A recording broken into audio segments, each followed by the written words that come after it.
دین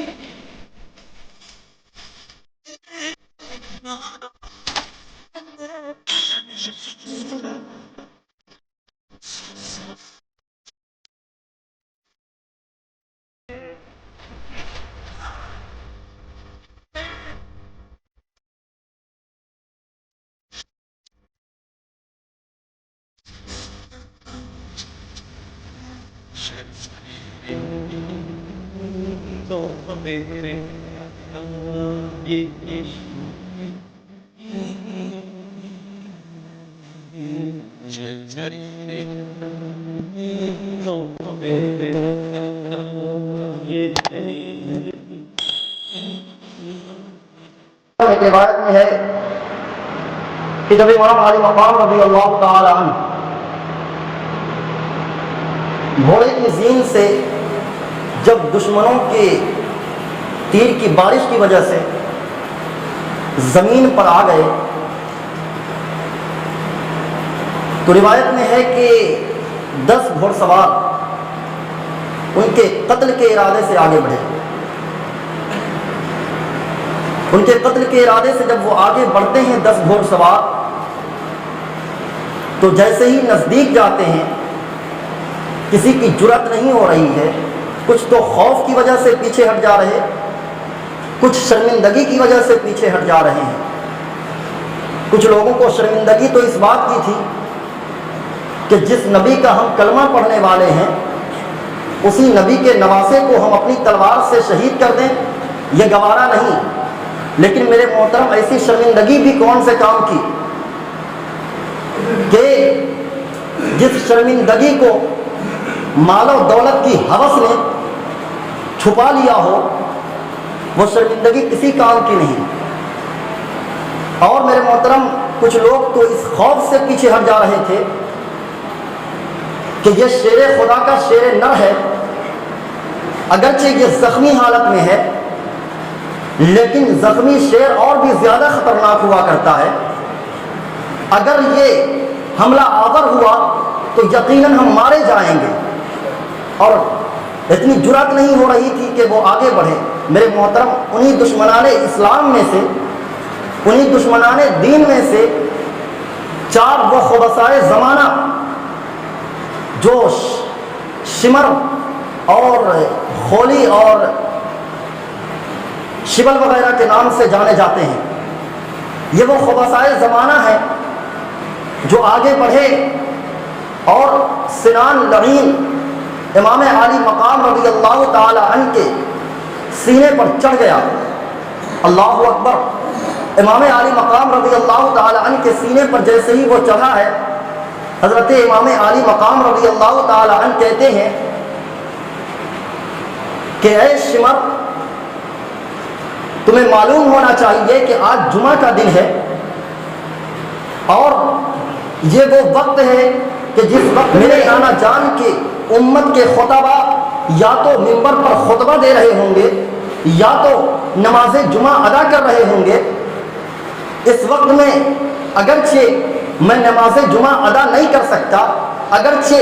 تم جیسے ظالموں کے نرغے میں ہوں, لیکن کچھ دیر کا موقع دے دو تاکہ ہم ظہر کی نماز ادا کر کے اللہ رب العزت کے فرض کو ادا کر لیں. اللہ اکبر. امام علی مقام نے جب کہا تو وہ لعین سینے سے ہٹ گیا, اور جب امام علی مقام رضی اللہ تعالی عنہ نماز کے لیے کھڑے ہوئے, قیام کیا, تیمم کرنے کے بعد جب قیام کیا قرأت بھی کی, قرأت کرنے کے بعد رکوع بھی کر لیا, رکوع کرنے کے بعد سجدہ بھی کر لیا. میرے محترم جب سجدے میں گئے ہیں تو اب یزیدی یہ سوچ رہے ہیں کہ اگر یہ شیر خدا کا شیر اٹھ کھڑا ہوا اور نماز سے فارغ ہو گیا تو یقیناً ہم میں سے کوئی بچ نہ سکے گا. اللہ اکبر. اسی سوچ و بچار کے تحت ان ظالموں نے کیا کیا کہ امام علی مقام رضی اللہ تعالی عنہ کو سنان لعین نے تیر مارا اور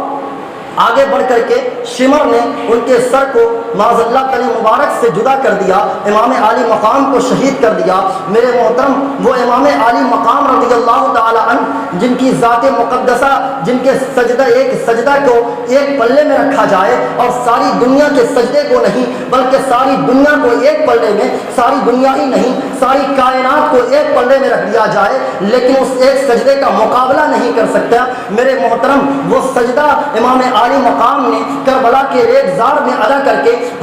تمام امت محمدیہ کو یہ پیغام دیا ہے، لیکن کربلا کی سرزمین کا ذرہ ذرہ قیامت تک یہ پیغام دے رہا ہے کہ جو زیر خنجر قاتل ادا نماز کرے، نماز ایسے نمازی پہ بھلا کیوں نہ ناز کرے، نماز ایسے نمازی پہ بھلا کیوں نہ ناز کرے۔ میرے محترم، اس لیے وہ نماز کیسی نماز تھی، وہ نماز، وہ سجدہ کیسا سجدہ تھا کہ امام عالی مقام نے خنجر کے نیچے ادا کیا۔ اسی کو شاعر مشرق ڈاکٹر اقبال نے یوں کہا کہ نہ مسجد میں نہ بیت اللہ کے دیواروں کے سائے میں نماز عشق ادا ہوتی ہے تلواروں کے سائے میں، نماز عشق ادا ہوتی ہے تلواروں کے سائے میں۔ میرے محترم، آج اگرچہ امام عالی مقام رضی اللہ تعالی عنہ ہماری نظروں کے سامنے نہیں، آج اگرچہ امام عالی مقام رضی اللہ تعالی عنہ کی ذات گرامی ہماری نظروں کے سامنے نہیں، لیکن یاد رکھنا امام عالی مقام رضی اللہ تعالی عنہ نے کربلا کی سرزمین پر جو اپنے آبا ہے، جو اپنے خاندان کو لٹایا، جو امام عالی مقام رضی اللہ تعالی عنہ نے کربلا کی سرزمین پر جنہوں نے اپنی جان کو نچھاور کیا، یہ ہمیں پیغام دے رہے ہیں۔ کربلا ان کے خون کا قطرہ قطرہ ہمیں یہ بتا رہا ہے، ہمیں متنبع کر رہا ہے کہ اے میرے نانا جان کی امتیوں، یاد رکھنا چاہے جیسا ہی وقت آ جائے لیکن کبھی بھی دین اسلام کی حقانیت پر آنچ آنے لگے تو پیچھے مت ہٹنا، بلکہ خون میں نہاؤ، زخم سہو، صبر کرو اور سر کو فدا کرو۔ خون میں نہاؤ، زخم سہو، صبر کرو، سر فدا کرو۔ وقت آ جائے اگر دین پر یوں حق ادا کرو، اگر وقت آ جائے دین پر یوں حق ادا کرو۔ میرے محترم، امام عالی مقام رضی اللہ تعالی عنہ کی ذات گرامی جب بہت سارے محاذ پر ہماری اصلاح کرتی ہوئی نظر آ رہی ہے، لیکن یہ اور بات ہے کہ ہم خواب غفلت کا شکار ہیں، یہ اور بات ہے کہ ہم جان نہیں رہے کہ امام عالی مقام کی شہادت ہمیں کون سا درس عبرت دے رہی ہے۔ میرے محترم، ہمیں غور کرنا چاہیے کہ امام عالی مقام رضی اللہ تعالی عنہ نے کربلا کی سرزمین پر جو شہادت کا جام پیا ہے وہ کیوں پیا، اور اپنے مال و دولت کو کیوں لٹایا، اپنے گھر بار کو کیوں لٹایا، کیا وجہ تھی؟ یہ کہ ایک انسان اپنی جان مال عزت و آبرو کی حفاظت کے لیے تگ و دو کرتا ہے، کوششیں کیا کرتا ہے، اپنی جانیں بچایا کرتا ہے، لیکن امام عالی مقام رضی اللہ تعالی عنہ نے کربلا کی سرزمین پر امام عالی مقام رضی اللہ تعالی عنہ 22,000 کے نرغے میں جا کر کے یہ بتا دیا کہ نانا جان کے دین پر، دین محمدی پر اگر آنچ آ جائے تو پھر گھر میں بیٹھنے سے کام نہیں چلنے والا، پھر مال و دولت کی حفاظت کرنے سے کام نہیں چلنے والا، پھر جان کی حفاظت کرنے سے کام نہیں چلنے والا۔ ارے جان جائے تو چلی جائے، اگر مال و دولت لٹ جائے تو لٹ جائے، گھر بار چلا جائے تو چلا جائے، لیکن یاد رکھنا دین محمدی پر آنچ آ جائے یہ کبھی بھی مصطفیٰ کے عاشق کو گوارا ہو ہی نہیں سکتا۔